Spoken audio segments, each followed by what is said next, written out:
वो तौबा करे और उरूज लाए। जरूर है कि वो उस वक्त तक आसमान पर ठहरा रहे जब तक सब चीजें बहाल ना की जाएं। जब तक बहाली का एलिया नहीं आएगा, उसका ठहरना वहां पर मौजूद है। और जब वो एलिया आ जाएगा तो उसके बाद वो सब कुछ जब बहाल करेगा तो वो तब ठहरेगा नहीं। और के अजीम जलाली बाबरकत फातिह मुक़द्दस नाम में आप सबको सलाम। खुदाम की शुक्रगुजारी करेंगे आज शाम इस वक्त के लिए जब हम खुदा के हजूर हैं। तो आएँ खुदा के मुक़द्दस कलाम में से सलातीन की किताब उसका 21 बाब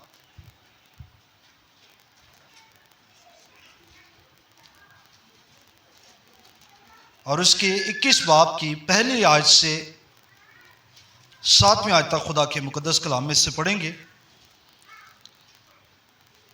पहली सलातीन 21 बाब पहली आयत से 7वीं आयत तक।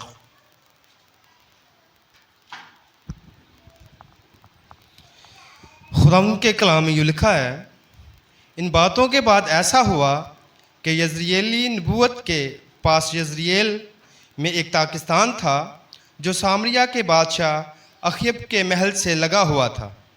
सो अखयब ने नबूवत से कहा कि अपना ताकिस्तान मुझको दे दे ताकि मैं उसे तरकारी का बाग बनाऊं, क्योंकि वो मेरे घर से लगा हुआ है और मैं उसके बदले तुझको उससे बेहतर ताकिस्तान दूंगा।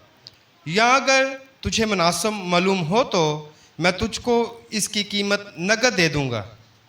नबूवत ने अखयब से कहा, खुदावंद मुझसे ऐसा ना कराए कि मैं तुझको अपने बाप दादा की मीरास दे दूं। और अखयब उस बात के सबब से जो यज़रिएली नबूवत ने उससे कही उदास और नाखुश होकर अपने घर में आया, क्योंकि उसने कहा था मैं तुझको अपने बाप दादा की मीरास नहीं दूंगा। सो उसने अपने बिस्तर पर लेटकर अपना मुंह फेर लिया और खाना छोड़ दिया। तब उसकी बीवी अजबल उसके पास आकर उससे कहने लगी, तेरा जी ऐसा क्यों उदास है कि तू रोटी नहीं खाता? उसने उसे कहा, इसलिए कि मैंने यज़रिएली नबूवत से बातचीत की और उससे कहा कि तू अपना ताकिस्तान कीमत लेकर मुझे दे दे, या अगर तू चाहे तो मैं उसके बदले दूसरा ताकिस्तान तुझे दे दूंगा। लेकिन उसने जवाब दिया, मैं तुझको अपना ताकिस्तान नहीं दूंगा। इसकी बीवी अजबल ने उससे कहा, इसराइल की बादशाही पर यही तेरी हुकूमत है, उठ रोटी खा और अपना दिल बहला। यज़रिएली नबूवत का ताकिस्तान मैं तुझको दूंगी। आमीन। सो खुदा के कलाम का पढ़ा सुना जाना हम सब के लिए बाइस बरकत हो। आमीन। दुआ मांगेंगे। हमारे आसमानी बाप, हम फिर बड़ी कमज़ोरी की हालत के अंदर तेरी पाक हजूरी में हैं और ईमान रखते हैं कि खुदा तेरा कलाम हमेशा हमें ज़ोर बख्शता है और खुदा जो ना रूह से ना तवानाई से होता है वो तेरे रूह से हो जाता है। इसलिए रूहुल कुद्स के वसीला से बोल ताकि तेरे लोग आज के पैगाम के वसीला से बरकत पाएँ। मसीह यीशु के नाम से आमीन। तशरीफ रखिए।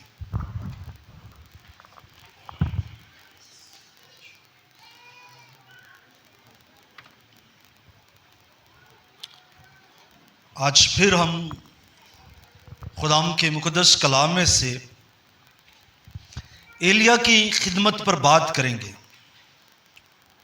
गुजरे इतवार हमने 19 बाब को लिया और उसमें से खुदा के मुक़द्दस कलाम में से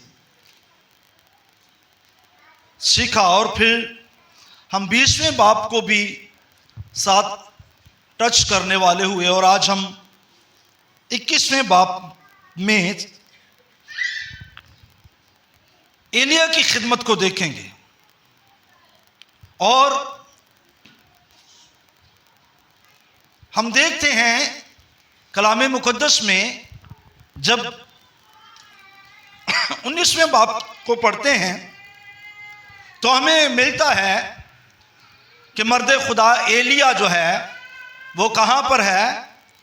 वो खूरब के पहाड़ पर बुलाया गया है और वहाँ उसे पैगाम मिला कि अलीशा को अराम के बादशाह को और इसराइल के बादशाह यहू को क्या कर, मसा कर।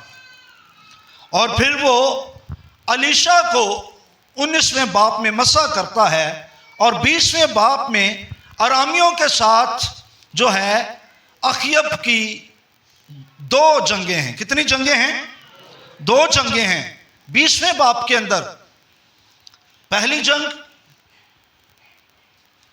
अरामी फौजों ने इसराइल का मुहाजरा किया और अखयब को ये कहला भेजा कि तेरे बीवी हैं और तेरे जो लड़के खूबसूरत हैं, तेरे बच्चे वो, और तेरा मालो दौलत सोना चांदी सब मेरा है। और फिर उसके बदले उसने अखयब ने जवाब दिया कि मैं भी और मेरा सब कुछ भी तेरा है। लेकिन फिर उसके बाद उसने फिर मैसेज भेजा कि अब क्या करना चाहता हूं कि जितने भी तेरे मुलाजम हैं उनके घर में जितनी नफीस चीजें हैं, खूबसूरत चीजें हैं, कीमती चीजें हैं, वो सब किसकी हैं? वो भी मेरी हैं। और जब अखयब ने इस्राएली बुजुर्गों के साथ मशवरा किया तो उन्होंने कहा इस शर्त को ना मानना और तू कह देना कि मैं इस शर्त को नहीं मानूंगा। इतने में बाइबल कहती है एक नबी आ जाता है और वो अखयब से कह देता है कि तू जो है अरामियों के साथ क्या कर, जंग कर, और खुदा ने उन्हें तेरे हाथों में कर दिया है। और अखयब पूछता है किन के जरिया से? फिर अखयब को नबी बताता है कि वो 200 सरदार जो मुख्तलिफ जगहों पर हैं, शमशीरजादे हैं, उनके जरिया से, और फिर 7000 मर्द बनी इसराइल में से चुने गए और इस तरह जो है ये जंग हुई थोड़े से लोगों के वसीला से, यानी 7200 लोग कह सकते हैं आप, और खुदा ने बनी इसराइल को फतह दी। और मैं जो कहूँगा, अगर आप अखयब को देखें तो अखयब एक जबरदस्त जो है आप कह सकते हैं बादशाह, सुलेमान बादशाह जिसके पास 1400 रथ हैं। कितने रथ हैं? लेकिन अखयब के पास अगर आप हिस्ट्री को पढ़ें तो अखयब के पास 2000 रथ हैं। इसकी फौज ज्यादा मजबूत। लेकिन मैं समझता हूं यह 7000 लोगों के साथ जंग को करता है और जंग जीत जाता है, क्योंकि दूसरी तरफ आप देखें तो बिन हद जो अराम का बादशाह है उसके साथ 32 बादशाह हैं। कितने बादशाह? 32 बादशाह जिन्होंने इनका मुहावजा किया हुआ है। इन 32 बादशाहों के साथ ये जंग करने के लिए आया और एक चैलेंज बिन हद अखयब के बच्चों, उसकी बीवियों और उसकी सारी मालो दौलत को ललकार कर लेना चाहता है। और मैं समझता हूं बेशक अब अखयब खुदा के कलाम के साथ खड़ा नहीं हुआ, लेकिन कहीं पर खुदा को अपनी कौम की गैरत थी। और यकीनन एजबल के अलावा वहां पर बहुत सी इस्राएली औरतें भी होंगी जिनके बाबत हो सकता है खुदा ने गैरत खाई हो कि बिन हद अराम का बादशाह किस तरह अखयब को कह सकता है कि मैं तेरी बीवियों को और तेरे बच्चों को ले लूंगा। और खुदा ने 7000 के जरिया से 32 बादशाहों पर इस्राएल के लोगों को फतह दी। और उसके बाद उसी जब फतह हुई तो उसी बादशाह के पास नबी आया, यानी अखयब के पास, और उसने कहा तू फिर तैयारी कर ले, क्योंकि आने वाले साल में मौसम बहार में फिर ये तुझसे जंग करेगा, तो अपनी तैयारी कर रख। और ऐसा हुआ कि जब एक साल गुजर गया तो फिर बिन हद ने जो है जंग की तैयारी की और मुहाजरा कर लिया, और बाइबल मुकद्दस बताती है उसके जो है सरदारों ने, बिन हद के सरदारों ने कहा कि उनका खुदा पहाड़ी खुदा है, अब हम मैदानों के अंदर जंग करेंगे और हम फाते होंगे। और शायद यही उनकी शर्मिंदगी का बायस बना कि उन्होंने अखयब को चैलेंज नहीं किया, उन्होंने इस्राएल के खुदा को चैलेंज कर दिया कि उनका खुदा पहाड़ी खुदा है, इसलिए हम पिछली दफा हार चुके हैं, अब हम मैदान के अंदर जंग करेंगे। लेकिन इस बार फिर इन्हें खुदा ने क्या दी? फतह दी इस्राएल को, अखयब को। हालांकि अखयब के काम ऐसे नहीं कि यह फतह हासिल करे, लेकिन खुदा ने इनको फतह दी क्योंकि इनके खुदा को चैलेंज करता है। और फिर हम गुज़िर इतवार हमने सुना भी कि किस तरह बिन हद इसके हाथ में आ गया और इसने उसको जाने दिया, और फिर किस तरह नबी आकर के उससे मुखातब होता है। ये सारी बातें हम पिछले मैसेज में सीख चुके हैं। इसके बाद यानी 20वें बाब में ये दो जंगें, इसको पकड़ के रखना है, दो जंगों को। 20वें बाब में दो जंगें और 21वें बाब में हमारा ये तर्जमा कुछ इस तरह कहते हैं, इन बातों के बाद ऐसा हुआ कि यजरिएल नबूत के पास यजरिएल में एक ताकिस्तान था।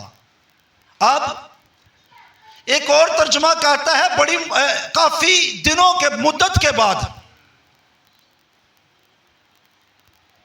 यहां पर लिखा इन बातों के बाद, यानी जंगों के बाद। और दूसरा तर्जमा कहता है कि मुद्दत बाद यानी अरसे बाद ऐसा हुआ कि यजरिएल नबूवत के पास यजरेल में एक ताकिस्तान था जो सावरिया के बादशाह अखयब के महल से लगा हुआ था। अब वो यजरेल में आता है और अखयब जो है ये यजरेल सावरिया का एक शहर था जो उस वक्त की बनी इस्राएल का कैपिटल, 10 कबीलों का कैपिटल, उसका शहर यजरेल। और वहां पर इसका एक महल, किसका? अखयब का। और याद रखें वो महल बड़ा जबरदस्त महल था। अब बाइबल को पढ़ें तो आपको पता चलेगा कि वो बड़ा कीमती महल उसने बनवाया। उसके साथ नबूत का एक क्या है? ताकिस्तान है जिससे अखयब उसे मांगता है और उसे कहता है कि वो ताकिस्तान मुझे दे दे, उसके लिए उसके बदले मैं तुझे एक और ताकिस्तान दूंगा, और अगर तू चाहता है तो मैं तुझे उसकी कीमत दे दूंगा। लेकिन नबूत ने क्या कहा? नबूत ने कहा कि खुदा ना करे कि मैं अपने बाप दादा की मिरास तुझे दूं, क्योंकि शरीयत में यह कहा गया था कि कोई भी इस्राएली, जब 10-12 कबीलों को जब जगह बांटी गई, यशवा ने दी, उससे पहले मूसा के जरिया से उन्हें शरीयत मिल गई। और शरीयत में यह था कि तुम जो है अपनी मिरास की जमीन को ना बेचना। जरा पढ़ ही लें, जरा निकालें मेरे साथ अहबार 25 बाब, अहबार की किताब उसका 25 बाब।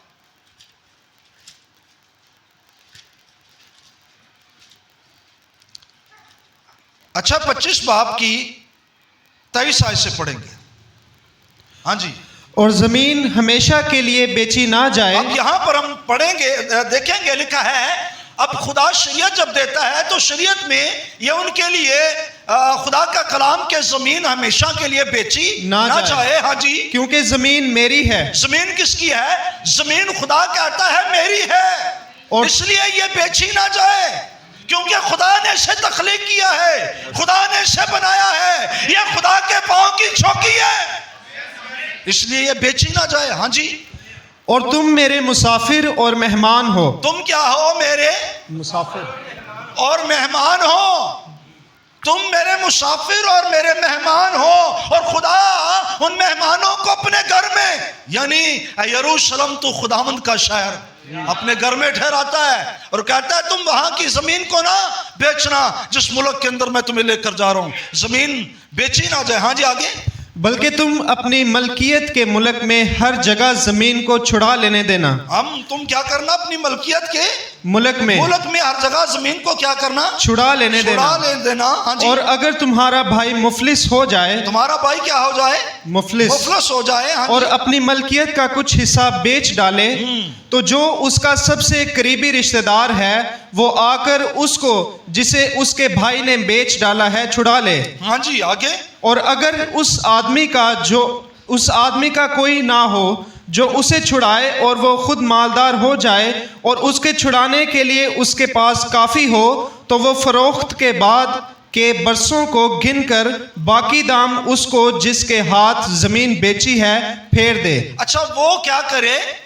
वो फरोख्त के बाकी सालों को गिनकर बाकी दाम जो है उसके जिसके हाथ बेची गई है फेर दे, उसे फेर दे। इसके बारे में चंद एक बातें करना चाहता हूं। याद रखें, कौम बनी इस्राइल में जमीन बेची नहीं जाती थी, और अगर जमीन को बेचा जाता था तो दर हकीकत जमीन की पैदावार के मुताबिक उसकी कीमत लगाई जाती थी।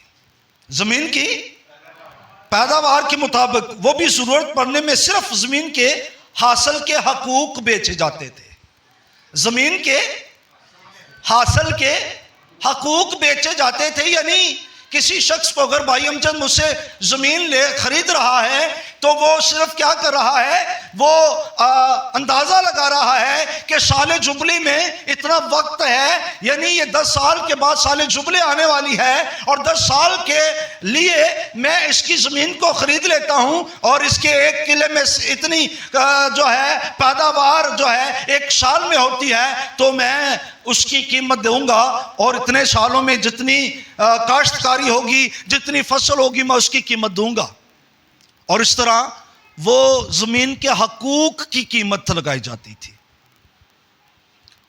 और एक वक्त आता था, इसी बात को आप अपने वक्त में जरूर जाकर पढ़ें, जब साले जुबली आती थी, यानी 50 सालों के बाद तो नरसिंगा फूंका जाता था, और जब नरसिंगा फूंका जाता था तो फिर नरसिंगा फूंकते ही जमीन असली मालिक के हाथ में वापस चली जाती थी।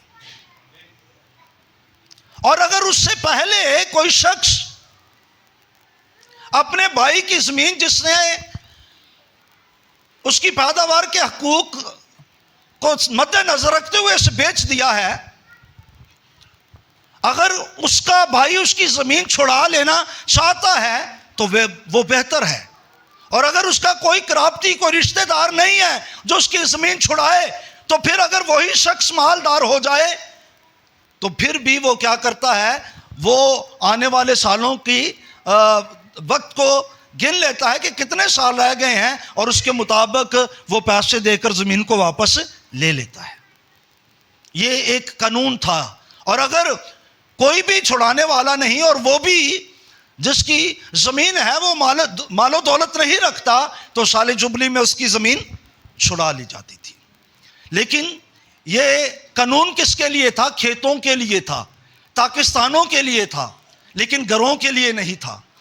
घरों के लिए आप इसी बात को ज़रूर अपने वक्त में पढ़ें, जो फसीलदार शहरों में अगर कोई घर बेचता है तो साल के अंदर अंदर उसे ख़रीद सकता है, वगरना वापस ले सकता है, वगरना जिसने खरीदी है वो उसकी मलकियत हो जाएगी, और वो नस्ल दर नस्ल उसकी मलकियत रहेगी।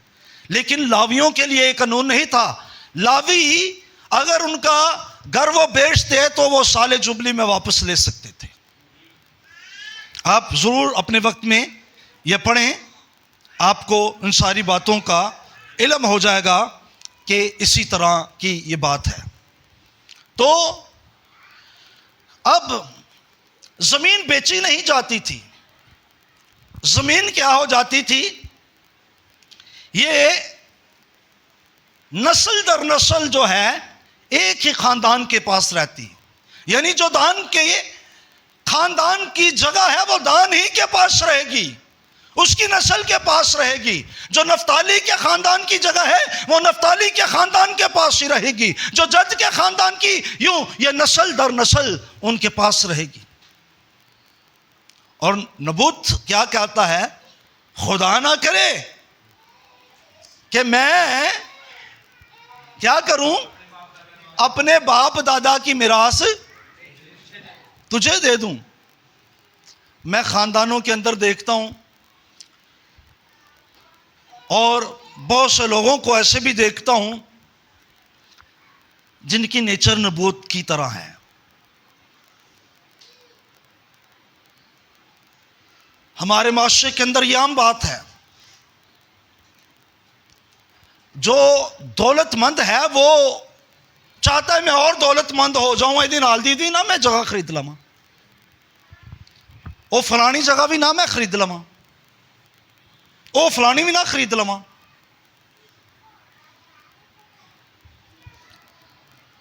मैं इन चीज़ों को बड़ा देखता हूं और हमारे पाकिस्तान के अंदर ये बात आम है। हमारे पास तो जगह ही पूरी पूरी होती हैं, लेकिन जिनके पास हैं, जिनके पास हैं उनके हाल देख लें।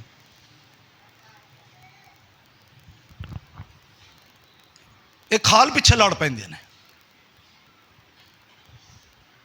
इस कदर लालच। अब ये नबूवत जो है ये अपना पाकिस्तान बेचना नहीं चाहता, लेकिन अखियब की हालत देखें, परेशान हाल हो गया है। उसने कहा खुदा ना करे मैं ये बेच दूं, अपने बाप दादा की मिरास तुझे दूं।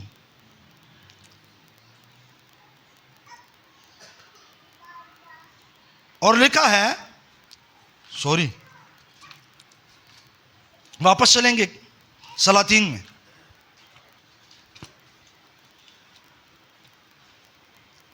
अब जब अखियब यहां पर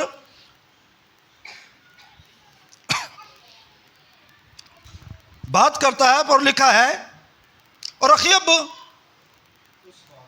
उस बात के सबब से जो यज़रिएल नबूवत ने उससे कही, उदास और नाखुश होकर अपने घर आया, क्योंकि उसने कहा था कि मैं तुझको अपने बाप दादा की मिरास नहीं दूंगा। सो उसने अपने बिस्तर पर लेटकर अपना मुंह फेर लिया और खाना छोड़ दिया। अब ये परेशान हाल अखियब खाना भी छाड़ देता। ओ भाई तू बादशाह है, तेरे पास इतनी जायदादें हैं, तेरे पास सब कुछ है, तू और क्या चाहता है? सब कुछ छोड़ दिया, परेशान हाल। और क्या हुआ, जब ये सब कुछ छोड़कर बैठ गया खाना पीना, तब उसकी बीवी एजबल उसके पास आकर उससे कहने लगी, तेरा जी क्यों उदास है, तू रोटी नहीं खाता? उसने उससे कहा, इसलिए कि मैंने यज़रिएल नबूवत से बातचीत की और उससे कहा कि तू अपना पाकिस्तान कीमत लेकर मुझे दे दे, या अगर तू चाहे तो मैं उसको बदले तुझे अच्छा दूसरा पाकिस्तान तुझे दे दूंगा। लेकिन उसने जवाब दिया, मैं तुझको अपना पाकिस्तान नहीं दूंगा, मैं तुझको अपना पाकिस्तान नहीं दूंगा। अब यहां पर तवज्जो करने वाली बात है, 7 आयत बड़ी काबिल गौर बात। यहां पर एक स्पिरिट चेक करेंगे, एक रूह को। उसकी बीवी एजबल ने उससे कहा, इस्राएल की बादशाह पर यही तेरी हुकूमत है, मेड़ा मार देता। हाँ, आई तेरी हुकूमत है, यही तेरी हुकूमत है, ऐ नहीं जो का ऐ तेरी बादशाह है। साढ़े भी बड़े मेने होंगे ने ना माशरे च, मैंने देखा है औरतों को ऐसी बातें करते हुए, आहो तेरा ते भरा, आहो तू ਉਹਦੇ ਕੋਲ 3 ਮਰਲੇ ਦਾ ਘਰ ਸੀ, ਉਹਨੇ ਤੇ ਤੇਰੀ ਸੁਣੀ ਨਹੀਂ, हाँ वो तेरी मानता नहीं, बस इन्नी की तेरी गल है। बहुत सी बातें होती हैं। यहां पर कंट्रोल देखें एजबल का, और ऐसी स्पिरिट आज लोगों के अंदर काम कर रही है, बहनों के अंदर। उठ रोटी खा और अपना दिल बहला, यजरियल नबूवत का पाकिस्तान मैं तुझको दूंगी। कौन देगी? एजबेल देगी, मैं तुझको दूंगी।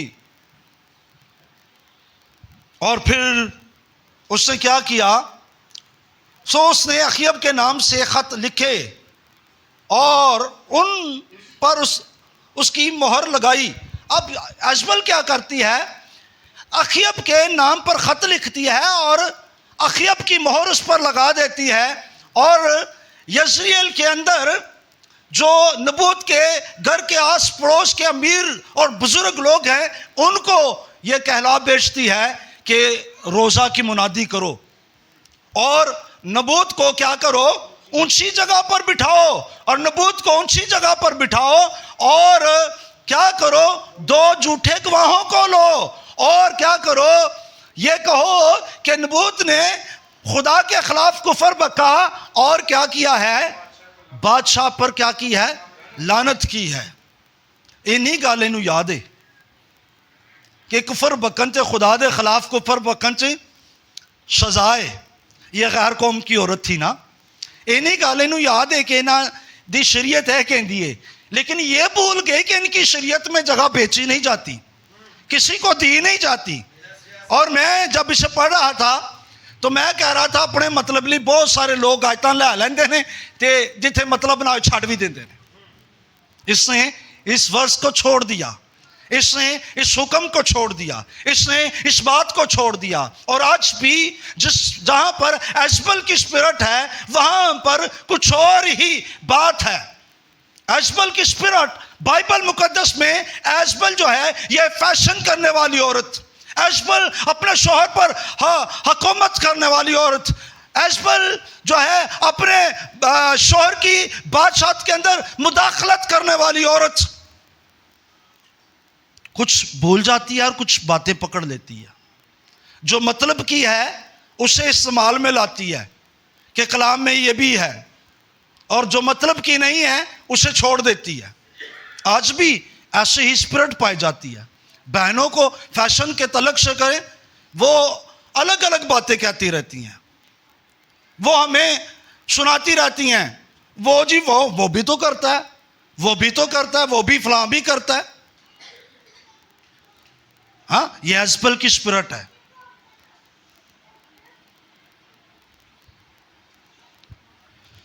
रेफरेंस हमें देते हैं,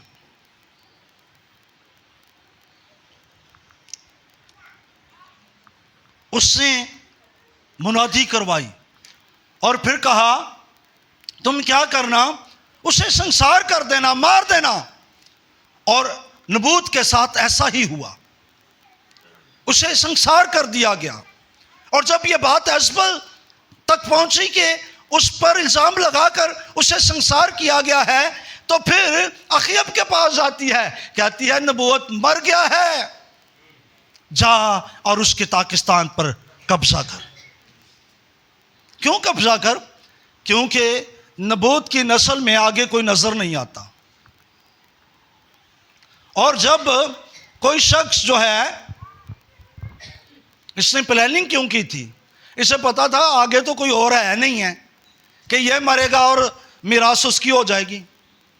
उसे पता था इनू मार के तो मिरास फिर किते कोल जाएगी, गवर्नमेंट ही कोल जाएगी, तो गवर्नमेंट असियां सियासत की ना, सियासत की कि गवर्नमेंट असियां साढ़े कब्जे च आएगी। और अखीब अब गवर्नमेंट है, उसने जाकर उसको क्या कर लिया, कब्जे में ले लिया। और जैसे ही कब्जे में ले लिया तो एक शख्स नमूदार हो जाता है। एक शख्स नमूदार होता है, उसको देखेंगे हाँ जी, इसकी 17 आयत को पढ़ेंगे। और खुदावंद का ये कलाम एलिया तिशबी पर नाजिल हुआ। अब यहां पर तवज्जो करें, 21वें बाब के अंदर नबी मौजूद हैं, लेकिन वहां पर एलिया नहीं है, जो जंग का पैगाम दे रहे हैं, जो फतह का पैगाम दे रहे हैं। किसको? अखीब को। लेकिन 20वें बाब के अंदर तो मुख्तलिफ नबी नजर आ रहे हैं, 2 नबियों को देख रहे हैं। लेकिन अब 21वें बाब के अंदर फिर एलिया नजर आ गया।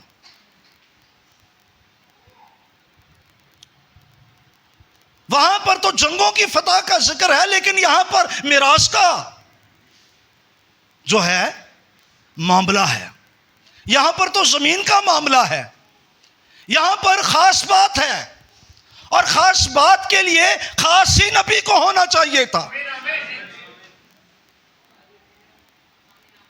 दलेर और जुर्रतमंद नबी को, जो मिराज पर बात कर सकता,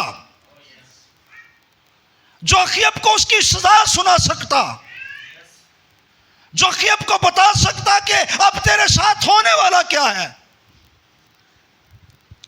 अब खुदा का कलाम एलिया तशबीह पर नाज़िल हुआ कि उठ और शाह इस्राएल अखीब से जो सामरिया में रहता है मिलने को जा। कहां पर जा? सामरिया सामरिया में अखीब से मिलने को जा। देख वो नबूवत के पाकिस्तान में है और उस पर कब्जा करने को वहां गया है। उस पर कब्जा करने को वहां पर गया है, काबिज होने के लिए। हाँ जी, सो तू उससे ये कहना कि खुदावंद यूं फरमाता है कि क्या तूने जान भी ली और कब्जा भी कर लिया। वो यहां पर तवज्जो दे, खुदावंद ने उससे कहा कि उससे जाकर कह दे कि तूने जान पी ली और कब्जा भी कर लिया। हाँ जी, आगे। सो तू उससे ये कहना कि खुदावंद यूं फरमाता है कि उसी जगह जहां कुत्तों ने नबूत का लहू चाटा, कुत्ते तेरे लहू को भी चाटेंगे। तेरे लहू को भी कुत्ते वहां पर चाटेंगे। और फिर अजबल के तलक से सजा सुनाई और उसके बच्चों के तलक से भी सजा सुना दी अखीब को। और फिर एलिया जाता है, 10वीं आयत को पढ़े और 20वीं। और अखीब ने एलिया से कहा, ऐ मेरे दुश्मन, क्या मैं तुझे मिल गया। वो अखीब क्या कहता है जब वो मैसेज लेकर आता है ना किसके पास? अखीब के पास। तो अखीब उसको क्या कहता है? ऐ मेरे दुश्मन, क्या मैं तुझको मिल गया। हाँ, ये अखीब की स्पिरिट है। वो एक रास्तबाज को, एक पैगंबर को, एक नबी को अपना दुश्मन समझ रहा है। और ऐसी स्पिरिट आज पाकिस्तान के अंदर, चर्चेस के अंदर, दुनिया भर में काम कर रही है। और लोग समझते हैं ए पादरी ते साडा दुश्मन साडे ते पिछे हथ धो के पै गया, साडे बारी ला ला के कलाम सुनाता रहता है। अब अखीब उससे कहता है मैं तुझे मिल गया। तब उसने जवाब दिया कि तू मुझे मिल गया इसलिए कि तूने खुदावंद के हुजूर बदी करने के लिए अपने आप को बेच डाला है। तूने खुदावंद के हुजूर बदी करने के लिए अपने आप को क्या कर दिया है? बेच डाला है। तूने अपने आप को बेच डाला है। फिर सजा सुना, तब तेरे साथ होने क्या वाला है। तेरे बच्चों के साथ हाँ वो गुलाम हैं, हाँ आजाद हैं, क्या होने वाला है। एजबल के साथ क्या होने वाला है। तेरे बच्चे एजबल अगर शहर में मरेंगे तो क्या होगा? उन्हें कुत्ते उन्हें खाएंगे। हाँ जी, पढ़ दें जरा। देख मैं तुझ पर बला नाजिल करूंगा, मैं तुझ पर बला नाजिल करूंगा। हाँ और जी। तेरी पूरी सफाई कर दूंगा। मैं क्या कर दूंगा? तेरी सफाई कर दूंगा। और अखीब की नस्ल के हर एक लड़के को, यानी हर एक को जो इस्राएल में बंद है और उसे जो आजाद छूटा हुआ है काट डालूंगा। और तेरे घर को नबात के बेटे युरबाम के घर और अखिया के बेटे बाशा के घर की मानित बना दूंगा। अब ये 2 घराने पहले हो चुके हैं। 3 किसका घराना? बादशाह का घराना और यरबाम का घराना और नबात का घराना हो चुका। अब इनकी बारी, यानी कि इसकी कुमरी के खानदान की बारी। हमने बात की थी 9 खानदान हैं जिनके बादशाह इस्राएल पर हुकूमत करने वाले हुए। और जो है यरबाम जो है, जब इसे पता चला ना, जब बादशाह ने इसको, नबी ने बताया कि 10 चादर के टुकड़े चुन ले, 10 कबीले तेरे पास, तो उसके बाद 2 कबीले किसके पास रह जाएंगे? दाऊद की नस्ल के पास। ये फिर बड़ा चौड़ा हो के फिर दासी। और ये पहले ही प्लान करना शुरू हो गया कि किस तरह अब मैं इनको लूं। और जब इस बात का पता सुलेमान को पता चल गया तो सुलेमान फिर इसकी जान का दुश्मन बन गया, क्योंकि पहले ही चौड़ा हो के। बहुत से लोग ऐसे हैं जिनके पास कलाम तो आ जाता है कि भाजी आने वाला वक्त तो आडा, वो वक्त का नहीं इंतजार कर दे, वो पहले ही छोड़े हो जाते हैं। आपको पता है एक बादशाह था जो पहले मखसूस हो गया, लेकिन उसने वक्त का इंतजार किया, और वो दाऊद था। उसने वक्त का इंतजार किया क्योंकि उसे पता था मौजूदा हाकम सौल है, और सौल को वो खुदा का ममसूस समझता, अगरचे खुदा की तरफ से वो रद्द कर दिया गया, लेकिन तो भी उसकी रिस्पेक्ट करता, इज्जत करता। क्यों जी? वो उसकी क्या करता? इज्जत करता। और आपको पता है जो सौल की मौत की बाबत पैगाम लेकर आया था, दाऊद ने उसका हशर क्या किया था? वो पहले नहीं हुक्मरानी करना चाहता था, लेकिन यरबाम पहले ही फूल बेंदा प्यास। अब खुदा कहता है जो कुछ मैंने उन खानदानों के साथ किया ना, तेरे साथ भी ये करने वाला हूं। अखीब से आगे बढ़ेंगे। उस गुस्सा दिलाने के सबब से जिससे तूने मेरे गजब को भड़काया और इसराइल से गुनाह कराया। हाँ जी। और खुदावन ने एजबिल के हक में भी ये फरमाया कि यजरिएल की फसील के पास कुत्ते एजबिल को खाएंगे। अखीब का जो कोई शहर में मरेगा उसे कुत्ते खाएंगे, और जो मैदान में मरेगा उसे हवा के परिंदे चट कर जाएंगे। उसे हवा के परिंदे क्या कर जाएंगे? चट कर जाएंगे। ये अखीब के लिए एलिया का मैसेज, ये पैगाम। और फिर बाद में जो कहूंगा, एलिया जब ये बातें सुनता है, क्योंकि एलिया ने वो गुनाह जो अमूरी उस मुल्क के अंदर रहकर करते थे, उन जैसे गुनाह किए कि गैर मबूदों की परस्तिश की। और बाइबल कहती है जब ये अखीब ने पैगाम सुना तो अखीब क्या हो गया? बड़ा खाकसार बन गया, और फिर जो है झुके कंधों और झुके सर के साथ वो चलना शुरू हो गया। और फिर खुदा ने कहा, एलिया तू देखता है अखीब किस तरह खाकसार बन गया है, अब जाकर तू जो है कह दे, ओ अखीब के वक्त के अंदर तो मैं ये नहीं करूँगा जिस कदर वो खाकसार बन गया। मैं ज़रूर उसकी नस्ल की साथ ये सब कुछ करूँगा, उसके बेटों के दौर में ये सब कुछ करूँगा। और मैं यहाँ पर आज ज़रूर आपसे कहूँ, ये एलिया तशबीह एक ख़ास पैगाम लेकर आया। और मैं ज़रूर कहूँगा ये पाकिस्तान का मामला है, ये जगह का मामला है। पैगाम क्या है? तूने जान भी ली और तूने मिरास भी ले ली। और मैं जो कहूँगा, आपको पता है हम किसके अदन के अंदर रह रहे हैं? शैतान के अदन के अंदर। हम किसके अदन के अंदर रह रहे हैं? शैतान के अदन के अंदर। लेकिन ये तो शैतान के लिए नहीं था, ये ज़मीन तो शैतान के लिए नहीं थी, ये किसके लिए थी? लिखा आसमान तो खुदा का आसमान है, जमीन उसने बनी आदम को दी। किस लिए? कि वो उस पर इख्तियार रखे, वो उस पर क्या रखे? इख्तियार रखे। लेकिन इब्लीस ने क्या? इब्लीस ने बागे अदन के अंदर हमें रूहानी मौत दे दी, आदम को रूहानी मौत दे दी। और फिर जिस्मानी मौत भी, और फिर आप कह सकते हैं जो कुछ हमारे लिए बनाया गया था उसे कब्जे में ले लिया। और जो कुछ हमारे लिए जब बनाया गया उसे कब्जे में ले लिया, तो इस बात को आपने समझना है, क्योंकि जमीन हमेशा के लिए बेची नहीं जा सकती।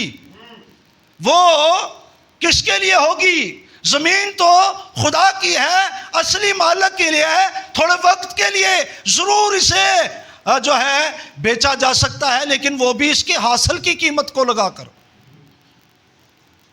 इसके हकूक की कीमत को लगाकर। और फिर एक वक्त में साले जुबली पर जो है छुड़ाया जाएगा। लेकिन मैं जो कहूँगा मेरे अजीज बहनों भाइयों, इस बात को आपने समझना है कि क्या हुआ यहाँ पर, ये अखियब कहीं पर यहाँ पर ये नबूवत कहीं पर हमारी जो है तस्वीर जो है पेश कर रहा है, जिसके पाकिस्तान पर कब्जा किया गया, जिसकी जमीन को कब्जे में ले लिया गया और इसे मौत भी दे दी गई। लेकिन एक था जो आसमान पर देख रहा कि हो क्या रहा है, और जो आसमान पर देख रहा उसका ये कानून है कि ये भाई ज़मीन तो नस्ल दर नस्ल होनी चाहिए। और देखा कि आदम जो है बागेदन के अंदर अकेला था, कोई उसका कराबती नहीं था, नबूत की तरह कोई उसका कराबती नहीं। शायद इबलीस को पता था कल ही एदा केड़ा कराबती है जिन्हें बाद चो जगह दावा कर देना, छुड़ा लेना है, हाँ? लेकिन नहीं जानता था एक है, एक कराबती है जो छुड़ाएगा, एक है। और जरूर यहां पर कहूंगा इस बात को समझना है, जब कौम बनी इस्राइल की मिरास बेच दी जाती थोड़े वक्त के लिए, तो एक किताब ली जाती जिसे 7 मोहरें लगाकर बंद कर दिया जाता, और उस किताब के अंदर कुछ शर्तें लिखी जाती कि किन शर्तों पर यह ज़मीन वापस हो सकती है। और उस किताब को जो मोहर बंद की जाती, वही शख्स जो कराबती होता, जो रिश्तेदार होता, जो उसकी उस जगह की कीमत अदा करता, उसको क्या करता? उसको कीमत अदा कर उस किताब को ले लेता। और उस किताब को जब ले लेता तो जो कहूँगा उस किताब को लेने के बाद वो शख्स उसकी मोहरें तोड़ता, और जैसे जैसे मोहरें तोड़ता और जो कुछ उसकी शर्तें उसमें लिखी हुई होती, जब तक वो सारी की सारी कंप्लीट ना हो जाती, वो वक्त पूरा ना हो जाता, वो बातें कंप्लीट ना हो जाती, तब तक वो उसके इख्तियार में रहती। और जैसे ही वो लेकर मोहरे तोड़कर और उसका जो कुछ उसके कायदे कानून लिखे वो पूरे हो जाते, तो फिर जो है वो कराबती और वो मालिक जो है वो ज़मीन का हकदार हो जाता और वो अपना इख्तियार ले लेता वहाँ। और मैं जो कहूँगा ऐसे ही एक किताब आपको मुकाशवा 5 बाब के अंदर मिलेगी, जो मोहर बंद थी, जो क्या थी? मोहर बंद थी। और यूहन्ना ने जब उस किताब को देखा तो यूहन्ना जार जार रोने लगा। अब यूहन्ना क्यों रोने लगा? क्योंकि यूहन्ना तो अपने छुटकारे के बाबत मुनादी कर रहा था, यूहन्ना तो अपने कफारे की बाबत मुनादी कर रहा था। लेकिन यूहन्ना यहूदी था, उसको पता था कि इस्राइल के अंदर एक कानून है, और कानून के तहत जब तक किताब मोहर बंद है, इसका मतलब है उसे किसी ने कीमत देकर नहीं लिया और ना छुटकारे का काम हुआ। और यूहन्ना को पता था हम गुनाह के हाथों बिके हुए हैं।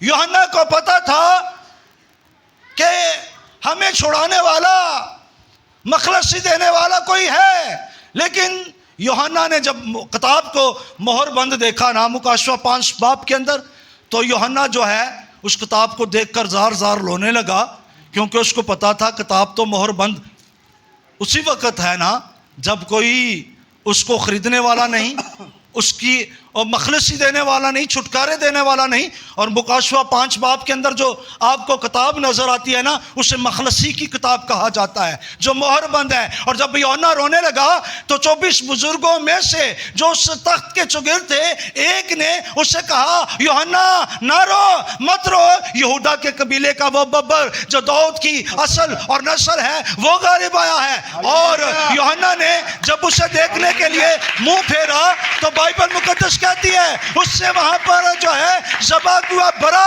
खड़ा देखा। और जब ज़बा हुआ बरा खड़ा देखा, यूहन्ना तो बब्बर को देखना चाहता है, लेकिन बरा क्यों खड़ा है और ज़बा क्यों बरा क्यों खड़ा है? क्योंकि ज़बा क्यों बरा कीमत था उस किताब को खरीदने की, क्योंकि लिखा है कि हमारी खलासी बकरों और बच्चों के खून से नहीं हुई बल्कि एक बेअब बरे के खून से हुई है। और वो बेअब बरा यीशु मसीह है, उसने हमारी कीमत दी है और वहां पर कीमत खड़ी थी। और क्या हुआ, उसने यानी उस बरे ने जो है उसके हाथ से वो जो तख्त पर बैठा है उस किताब को ले लिया।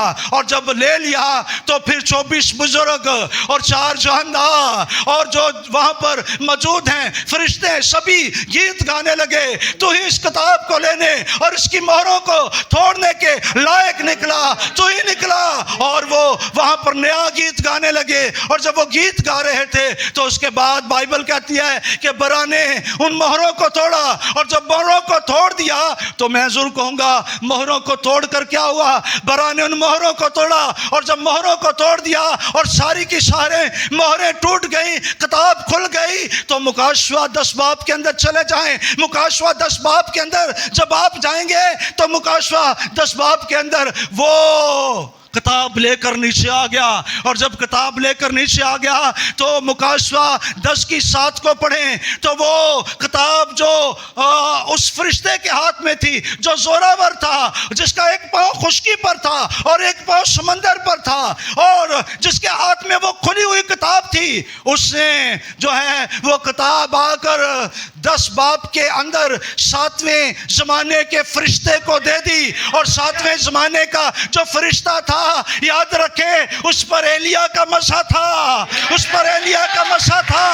और जब उसको वो किताब दे दी तो क्या हुआ, उसने किताब को क्या कर दिया, उसने किताब को लेकर बयान कर दिया, भाइयों अब हमारे मखलसी का वक्त आ गया है। उसने क्या किया, उसने कहा कि यही हमारी मखलसी का वक्त है, क्योंकि बरा ने हमारी कीमत दे दी है और उसने एक आज़ादी का ऐलान कर दिया। और मैं जरूर कहूँगा, एलिया जब ज़मीन पर 7 में एलिया जब ज़मीन पर नजर आता है तो फिर मैं कहूँगा वो मोहरें किस वक्त उस एलिया को मिली। वो 10 बाब वाला फरिश्ता कब आया जिसके हाथ में खुली किताब, जिसकी आवाज़ ऐसे जैसे बब्बर दौड़ता है और जिसके सर पर ज़मरूद की दनक है। यह कोई और नहीं, ये वही है जो मुकाशवा 4 बाब के अंदर जो है तख्त पर बैठा है, जिसके चौगिर्द ज़मरूद की दनक है। यह कोई और नहीं, ये आपका और मेरा खुदावंद है, जिसने किताब की मोहरों को तोड़ा और आकर ज़मीन पर किसी के सुपुर्द कर दिया। और इस बात को समझना है कि यह किताब कब दी गई, 10 जो है 7 के अंदर, ये 1963 को दी गई, जब हमारे ज़माने का एलिया इस ज़मीन पर मौजूद था। उस वक़्त ये किताब दे दी गई। और जब ये किताब दे दी गई, इस किताब को देने से पहले 2 जंगें हुई, 2 आलमी जंगें हुई। इस किताब को देने से पहले क्या हुई, 2 आलमी जंगें हुई। और इस किताब को जब दे दिया तो उसके बाद 3री आलमी जंग है। तो आप इस 22 बाब को पढ़ लें, यहां पर फिर एक जंग है, यहां पर फिर एक जंग है, यानी 3री जंग, 3री वर्ल्ड वार। खुदा के कलाम की किस कदर खूबसूरत तस्वीर, हर एक चीज कामिल, हर एक चीज, क्योंकि शरीयत जिसमें आइंदा की अच्छी चीजों का, तो अक्स में क्या नजर आता है, अक्स में है जब जमीन का मामला हुआ तो एलिया आ गया, जब मिरास का मामला हुआ तो एलिया आ गया। कौन आ गया? एलिया आ गया। किस लिए? ताकि सजा सुनाए, ताकि बताए। और किस पर उसने पांव रख दिया? जब वो फरिश्ता जो आसमान से उतरा, एक खुशकी पर पांव था और दूसरा, एक हवान खुशकी में से निकला और दूसरा समंदर में से। एक हवान कहां से निकला? खुशकी में से, और दूसरा तो एक रोम, दूसरा अमेरिका। अमेरिका सुपर पावर और रोम जिसको आप समझ लें अखीब और अजबल है ना। हाँ, अखीब और एजबल। एजबल कहां पर है? पानियों पर बैठी है। अखीब कहां पर है? खुशकी पर है शायद। उसने आकर उनको दोनों को सजा सुना दी। रोम तेरे साथ क्या होगा? अमेरिका तेरे साथ क्या होगा? किसने सुनाया? हमारे वक्त के एलिया ने। हमारे वक्त के एलिया ने सजाएं सुना रहा है, फिर ਉਹਦੇ ਬੱਚਿਆਂ ਨੂੰ भी सुना रहा है। तो अडे नाल की होएगा? और मैं कहूंगा ये कामिल तस्वीर। एलिया खास वक्त पर आता है। एलिया के पास खास पैगाम है। एलिया कोई आम नबी नहीं। और मैं जो कहूंगा, मेरे भाई मेरी बहन, हम चौथी मोहर के अंदर हैं। पांचवीं और छठवीं को जरा वक्त को कंप्लीट तो होने दे। 1000 साल बादशाह आ जाएगी। जमीन तेरी जो थी तुझे वापस दे दी जाएगी। असली मालिक क्या ले लेगा? कब्जा ले लेगा भाई। अपनी मिरास वापस ले लेगा। अब भाई 2 मोहरों का वक्त तो पूरा हो लेने दें, फिर जमीन पर कुछ होने वाला है। 1000 साल बादशाह आने वाली है और उसमें दुल्हन दुल्हा के साथ दुल्हा बादशाह होगा और दुल्हन मलका होगी। और जो अब मलका बन बैठी है ना, मुकाशवा 18 बाप में उसका हाल बुरा होने वाला है। जो अब मलका बन बैठी है वो मलका नहीं, वो बन बैठी है। और मलका के साथ होने वाला क्या है? जो बन बैठी है उसका हाल बुरा होगा। लोग देखेंगे कि उस कस्बी के साथ हुआ क्या है। और मैं कहूंगा मेरे अजीज बहनों भाइयों, ये एलिया की मिनिस्ट्री खास मिनिस्ट्री है, इससे हल्का ना लें। बहुत से लोगों का ख्याल है जी, जब हम एलिया की मिनिस्ट्री की बात करते हैं, उसकी खिदमत की बात करते हैं, चूंकि एलिया का मसा 5 बार है।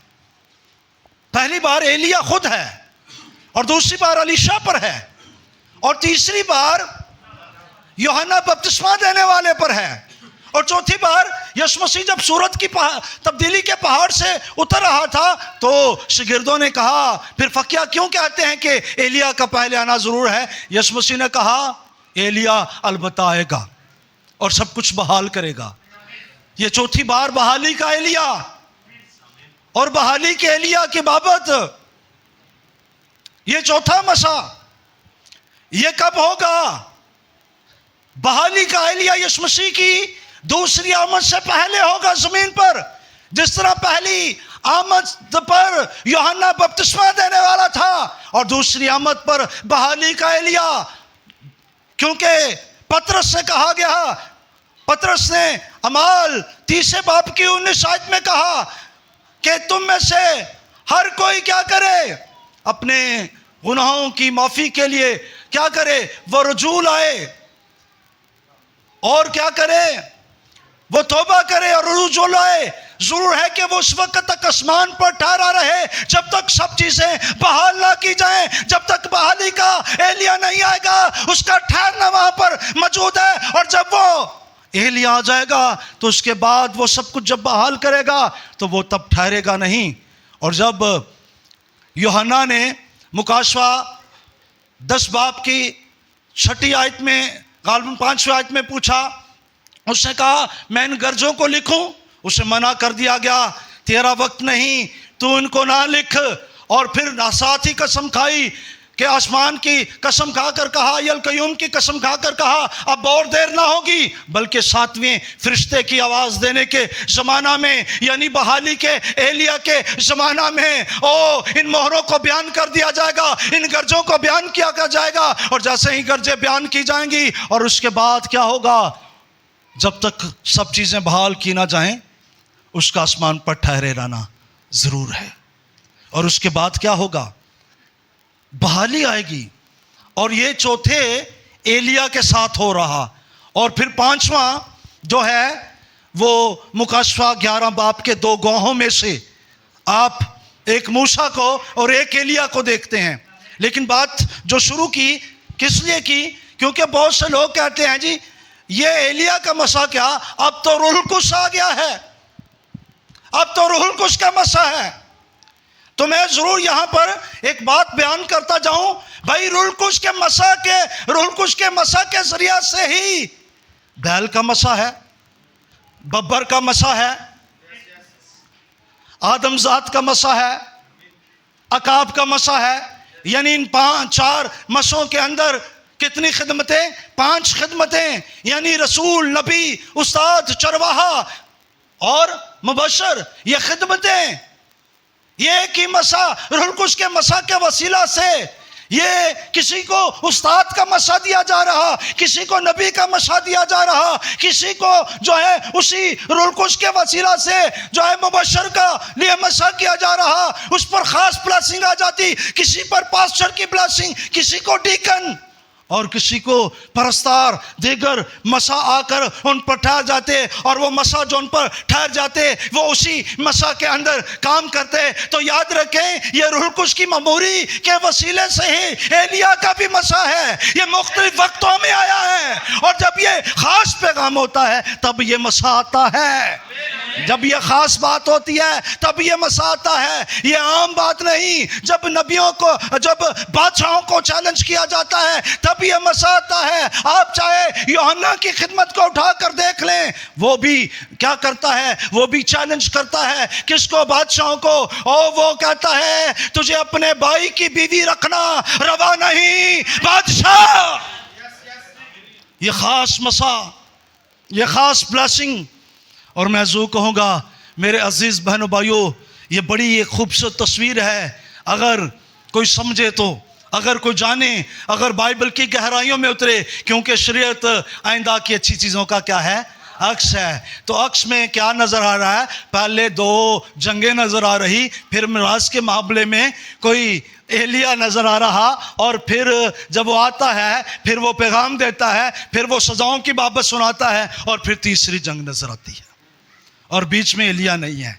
अब तीसरी जंग के बाद एलिया वहाँ पर नहीं नज़र आ रहा, और फिर उसके बाद एलिया दोबारा नज़र आ रहा है। और मैं जो कहूँगा खुदावंद आपको बरकत दे, ज़रूर एलिया की खिदमत को, इसको समझें। और मैं जो कहूँगा, मैं जो कुछ बयान कर रहा हूँ, मैं आपको, आप कह सकते हैं कि अगर एलिया की खिदमत जो है वो 100% है, तो मैं उसका 1% भी नहीं आपको बता रहा इन मैसेजों के अंदर। एलिया इस कदर वसी मजमून है। और मैं ज़रूर कहूँगा मेरे अजीज़ बहनों भाइयों, अगर एलिया पर आप बहुत कुछ सीखना चाहते हैं, अगर आपके पास लाइब्रेरी है तो आप उस लाइब्रेरी को विज़िट करें और ज़रूर एलिया पर स्टडी करें। खुदा आप पर बहुत से मुकाशवात खोलेगा। खुदा आपको बरकत दे।